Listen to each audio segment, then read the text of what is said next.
O Tribunal Superior Eleitoral formou maioria em favor ao arquivamento do pedido de cassação da chapa Bolsonaro-Mourão. Essa é uma notícia importantíssima. Anteriormente, 3 dos 7 ministros já haviam se posicionado por falta de provas contrários à perda do mandato do presidente Jair Bolsonaro e também do vice-presidente Hamilton Mourão, incluindo o relator da matéria, o ministro Luiz Felipe Salomão. Com a continuidade da análise na sessão de hoje, o ministro Carlos Battisti Orbach acompanhou o voto do relator formando a maioria, já definindo o arquivamento desse caso. Os pedidos de cassação foram apresentados pelo PT, pelo PCdoB e pelo PROS, que acusam a chapa vencedora das eleições de 2018 de abuso de poder econômico e de uso indevido dos meios de comunicação para disparo de mensagens em massa. O ministro Alexandre de Moraes afirmou que, se houver repetição do que ocorreu no último pleito presidencial, o registro será cassado e que as pessoas que assim fizeram irão para a cadeia por atentar contra as eleições e também contra a democracia aqui no Brasil. As críticas do ministro Alexandre de Moraes se referem ao que ele chama de milícias digitais e ponderou que, embora o presidente da República Jair Bolsonaro e seu vice Hamilton Mourão tenham sido absolvidos, ficou comprovado que houve envio massificado de mensagens e financiamento não declarado. Aliás, nós temos também uma enquete aqui que daqui a pouquinho eu vou falar para você, porque o nosso site, o portal da Jovem Pan, está online, ao vivo, aqui esperando a sua participação, mas daqui a pouquinho eu falo justamente qual que é essa pergunta para você poder participar. O tema aqui é essa fala do Alexandre de Moraes, senhores, uma fala forte. Ele diz, Constantino, que está comprovado essa massificação, né, esse disparo aí em massa. Eu quero saber de você, está comprovado mesmo? Bom, se tivesse comprovado, haveria a punição, né? A fala do ministro Alexandre de Moraes é bizarra, para dizer o mínimo, algo surreal, né? E assustador vindo de um ministro do Supremo que todo mundo está vendo, né, que está usando um poder de forma abusiva, arbitrária, para perseguir bolsonaristas. O que ele diz, de forma muito sucinta e resumida, é o seguinte: não há provas, mas todos sabem o que aconteceu, né? Não há prova, mas todos sabem. Não podemos abrir o precedente avestruz, fingir que não sabemos o que aconteceu. Se acontecer de novo aquilo que não há prova, eu vou punir de qualquer forma, e com prisão, inclusive. Olha, o mais assustador para mim, Paulo, não é isso vir de quem veio, que isso a gente já está esperando aí. É o silêncio da imprensa. É a banalização de uma ameaça tão absurda e esdrúxula, né? Quer dizer, os jornalistas estão achando normal um ministro constitucional que diz assim: olha, gente, dessa vez passou, não temos provas, mas eu sei o que aconteceu, se acontecer de novo, eu vou atrás e vou punir. É uma ameaça clara para, se o presidente for reeleito, caçar a chapa. Esse processo todo remete àquilo que o titio Lenin já havia ensinado os seus bons discípulos, né? Acusar os outros daquilo que você mesmo faz e é. O PT entrar com esse processo é ridículo. O PT criou os MAVs. Lembra? A militância nas redes sociais, a soldo do partido, né? O PT conta com recursos não só de grandes empresários, alguns banqueiros, como de ditaduras socialistas, segundo o ex-chefe de inteligência do Hugo Chávez e do Maduro. Também teve no passado a denúncia de que o Fidel Castro, ainda vivo, tinha mandado dinheiro em caixa de uísque. Lembram disso? Então o PT está acusando o Bolsonaro daquilo que ele, PT, faz. Recebe dinheiro pesado, usa militância a soldo e organizada e controlada nas redes sociais para difamar adversários. O que eles não estão suportando é o Bolsonaro, com um engajamento orgânico, voluntário, de uma base de apoio, ter vencido esse sistema podre todo. E o Alexandre de Moraes está servindo aí como uma espécie de representante desse sistema, ao dizer o seguinte: olha, não conseguimos provar aquilo que a nossa narrativa emplacou. Mas mesmo sem prova, se o Bolsonaro vencer no ano que vem, a chapa vai ser derrubada. O grau de insegurança jurídica que isso está produzindo no país é sem precedentes, Paulo. É simplesmente um país sob o comando né, do arbítrio supremo, sem leis, sem regras. O Piperno, e será o Alexandre de Moraes que vai comandar o Tribunal Superior Eleitoral no ano que vem, nas eleições presidenciais de 2022. Eu quero saber de você essa fala justamente dele, cravando que algo aconteceu, mas não apresentando provas. Isso não vai contra o Estado Democrático de Direito? Eu acho que a gente, aqui no Brasil, vive realmente um período um pouco estranho, né? Porque recentemente alguém disse que, bom, não há provas, mas há fortes indícios e tal, e isso aí acabava servindo para condenação. É o seguinte, se eu tivesse participado dessa votação, o placar seria de 8-0. Porque eu já disse aqui nos últimos dias que, embora, e aí talvez essa tenha sido a linha de raciocínio do futuro presidente do TSE, embora os disparos tenham sido constatados, você não tem a prova cabal, a prova factual, a prova documental de que a chapa supostamente beneficiada teria sido também a chapa contratante ou a chapa que tenha estimulado aí os seus partidários, defensores, a contratarem esses disparos. Por isso que eu acho que, desde o começo, os órgãos de fiscalização deveriam ter ido atrás de quem comprou, de quem pagou pelos disparos. Porque imagina o seguinte, Paulo, você candidato a presidente, eu resolvo, por uma questão de simpatia pessoal, contratar uma série de serviços em favor da sua campanha. Só que você nem me conhece. Você não me conhece, mas você está sendo beneficiado disso aí. Então, qual é o mecanismo que você tem para chegar e falar, opa, Perno, eu não te conheço, mas eu não quero mais que você faça isso. Como é que você vai chegar até mim? Às vezes você nem tem esse caminho. Então, nessa questão desses disparos, me parece que tem havido muito disso.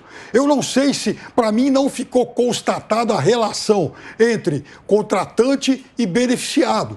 Agora, tudo isso também serve, e a gente está num período pré-eleitoral, para dar mais munição, enfim, para os dois lados. Um lado vai se queixar de que, eu acho que o TSE agiu com pouco rigor. O outro, especialmente os porta-vozes da extrema-direita Bolsonaro, já preparando o discurso anti-golpe. Aliás, o discurso aí do contra-golpe. Olha, o Alexandre de Moraes está lá. Olha, vamos tomar cuidado aí com esse STF e também com o TSE, porque o Xandão está atrás da gente. Então já vamos procurar um contra-ataque. Então, é claro que tudo isso vai, digamos, tumultuando ainda mais esse ambiente já excessivamente conflagrado. Serrão, chama o VAR para mim nessa história justamente de discutirmos aqui no 3 em 1 a ausência de provas, mas a comprovação dos fatos. Tem que chamar o VAR para essa esquisita afirmação do ministro Alexandre de Moraes. Saudações, meus amigos e amados haters. O momento político, jurídico, econômico brasileiro vai se tornando cada vez mais conturbado, complexo, esdrúxulo e hipócrita. Muito esquisita essa afirmação de um magistrado que pode e deve ser obrigado a julgar uma ação.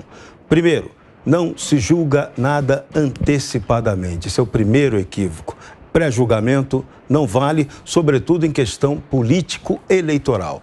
Outro ponto fundamental, o ministro Alexandre de Moraes está trabalhando em cima de uma tese hipotética e falsa. É quase que uma fake news, uma fake juris nesse caso. Então, ele não poderia ter feito tal afirmação.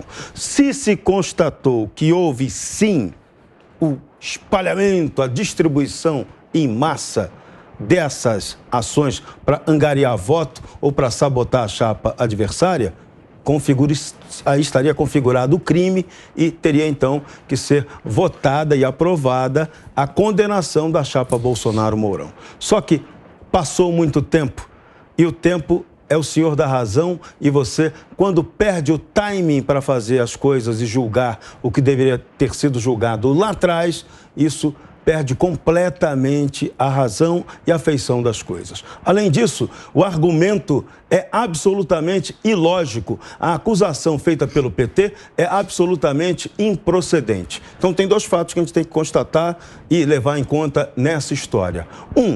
Por que esse tal impulsionamento é tão condenável se ele é fácil de acontecer hoje nas redes sociais? Essa é a primeira questão que tem que ser levada.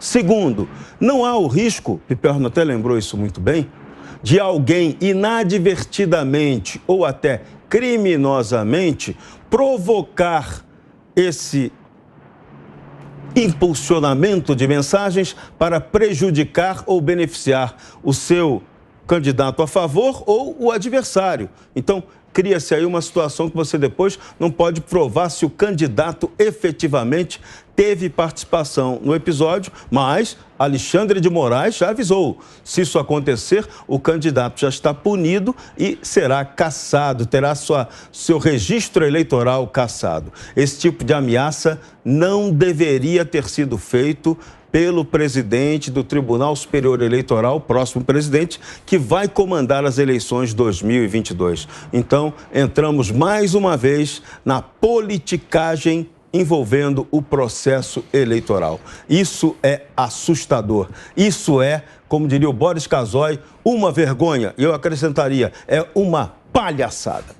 Muito bem, Constantino, a frase do Alexandre de Moraes ela é muito clara. Se houver repetição do que foi feito em 2018, a chapa terá o registro cassado. Eu quero saber duas coisas de você. A primeira, você acha isso uma fala intimidatória? E segundo, você acha que o Alexandre de Moraes tem coragem de cassar uma chapa em 2022? Eu não sei se eu tenho coragem de responder essa pergunta, Paulo. Ainda estou no Brasil, né? Olha, é óbvio que teve um caráter intimidatório, como tudo que vem sendo feito e dito pelo Alexandre de Moraes, um ministro que, vamos só lembrar, né, são fatos, não sei se a gente ainda tem permissão de resgatar alguns fatos, mas era tucano, né? Era filiado ao PSDB, né? Então, é óbvio que ele está intimidando. Nós temos uma outra notícia em paralelo hoje, igualmente assustadora, na minha opinião, de um deputado estadual cassado por fake news, por falar das urnas eletrônicas, né? O precedente que está se abrindo no país é esse, é de clara perseguição à direita, que jornalistas como o Piperno chamam de extrema-direita, Bolsolover, né? Tudo aquilo que está à direita dos tucanos está sendo perseguido no país hoje. Há um duplo padrão. Há um duplo padrão em relação ao que pode ser dito sobre as urnas, há um duplo padrão em relação ao que pode ser dito sobre ministros do Supremo, né? E por aí vai. Então, veja, não tenho provas, mas sei o que aconteceu ali. E se acontecer de novo, eu caço a chapa e prendo os responsáveis. A pior coisa que existe é você sequer saber se está cometendo um crime ou não, né? Isso em países mais republiqueta das bananas, isso é muito comum, porque aí todo mundo vira refém das autoridades. Você não sabe nem o que é crime. Como diria o Pedro Malan, no Brasil até o passado é incerto. Então pode haver uma reavaliação do que era a lei e podem considerar que você estava cometendo um crime que você não sabia que era crime. E aí você vai parar atrás das grades. Então, o que está acontecendo em nosso país hoje é da maior gravidade. Infelizmente, isso muito me assusta, né? Muita gente, inclusive meus pares, que deveriam estar mais atentos a isso, estão passando pano para esse tipo de arbítrio. Por quê? Porque o alvo é bolsonarista hoje. Mas quando você delega essa concentração toda de poder de forma tão elástica e vaga, né, o que o Alexandre de Moraes resolver que aconteceu e que ele não pode provar, se acontecer de novo vai ser punido e tá tudo bem, né, esquecem que amanhã o Alexandre de Moraes pode se voltar contra qualquer um. Então, daí a importância do Estado democrático de direito, do império das leis. Leis isonômicas, objetivas e conhecidas a priori. Porque se não for assim, é uma ditadura do arbítrio, onde você tem que obedecer uma pessoa e não um conjunto de regras e normas. Então, eu não sei o que o Alexandre de Moraes está convencido ali que aconteceu. Ele diz que não tem prova. Então eu não sei o que ele pode amanhã resolver que aconteceu. E veja, o Piperno traz uma reflexão muito interessante, sim, sobre a questão do elo entre o beneficiado e quem, por exemplo, dispara ou financia mensagens, né? Ficou muito claro agora, né? Espero não estar dando dica para petista, mas até aí, né? Quem sou eu para ensinar ou o padre a rezar a missa ou o diabo a cometer pecados, né? O PT pode, por exemplo, financiar via algum empresário de fachada aí mensagens a favor do Bolsonaro e depois, se ele for reeleito, está caçada a chapa, né? Não precisa nem ter elo entre o empresário e o candidato, não precisa provar que veio uma ordem do empresário ou do candidato. E vice-versa. E vice-versa, né? E um empresário bolsonarista financiar disparos em favor do Lula. Não, porque a gente está vendo justamente que o arbítrio é seletivo. É? Então eu só vou te lembrar uma coisa. Peperno, o PCO disse que são psicofantas que ocupam o Supremo Tribunal Federal, chamou de tudo, falou que tem que fechar aquilo, e está todo mundo livre. Preso só vai bolsonarista por crime de opinião no Brasil hoje. Sejamos sinceros. Tem uma seletividade na perseguição. Não tem nenhum jornalista preocupado em xingar Bolsonaro. Constantino, inclusive eu vou só te lembrar uma coisa. Na campanha de 2018, e a gente já viu muitos presidiários, muita gente cumprindo pena, ser entrevistado lá da cadeia, para contar as suas peripécias, as suas versões e tal. Eu me lembro da repórter Mônica Bergamo ter conseguido permissão para uma entrevista com o presidente Lula, na época preso, barrada inclusive pelo ministro Fux. Foi realmente um momento de seletividade, porque você vai se lembrar que naquela época, em 2018, a justiça, né, ela tinha lá um engajamento mais ou menos explícito, a ponto, por exemplo, da famosa delação premiada do ex-ministro Palotti ter surgido bem na véspera da eleição. Mas sabe, essas coisas, infelizmente, acontecem aqui no Brasil e elas não são tão seletivas assim. Agora, por que esse rigor seletivo que o Peperno reclama aí contra o Lula aconteceu? Porque os tucanos esperavam que quem ganharia a eleição em 2018 seriam eles, e não a surpresa Jair Bolsonaro. Então, rigor seletivo acontece no Brasil, sim, com impunidade conveniente também. Então, aconteceu com a direita e aconteceu com a esquerda. Ok. Calma. E vou dizer mais uma coisa. Historicamente, se a gente for montar um ranking aqui, até porque o AI-5 não foi contra a direita. Você está comparando crime de opinião com a roubalheira do mensalão, do Petrolão e tudo mais. Aquilo não tinha nada a ver com aquilo era simplesmente uma entrevista permitida lá por um juiz e que foi barrada pelo ministro do Supremo. Porque ele enxergou que aquilo poderia ser um componente eleitoral. Mas o que temos agora é perseguição ideológica contra aqueles que o establishment definem como conservadores ou direita. Vai lá, Constantino, por favor. Não, olha só, eu não vou entrar nesse jogo de fazer essa comparação indevida, porque todo mundo sabe o que o PT fez com o Brasil e está todo mundo solto. O Lula, inclusive, não só está solto, como elegível, graças a um malabarismo supremo que rasgou totalmente a Constituição. Né? Que, aliás, vem sendo rasgada desde o início para preservar o quê? Os petistas, que indicaram os ministros. Né? A Dilma teve os direitos preservados políticos, foi candidata e perdeu, mas mesmo após o impeachment ela teve o direito preservado. Né? Então, assim, as aberrações jurídicas têm acontecido no país há alguns anos para proteger os petistas, não para puni-los.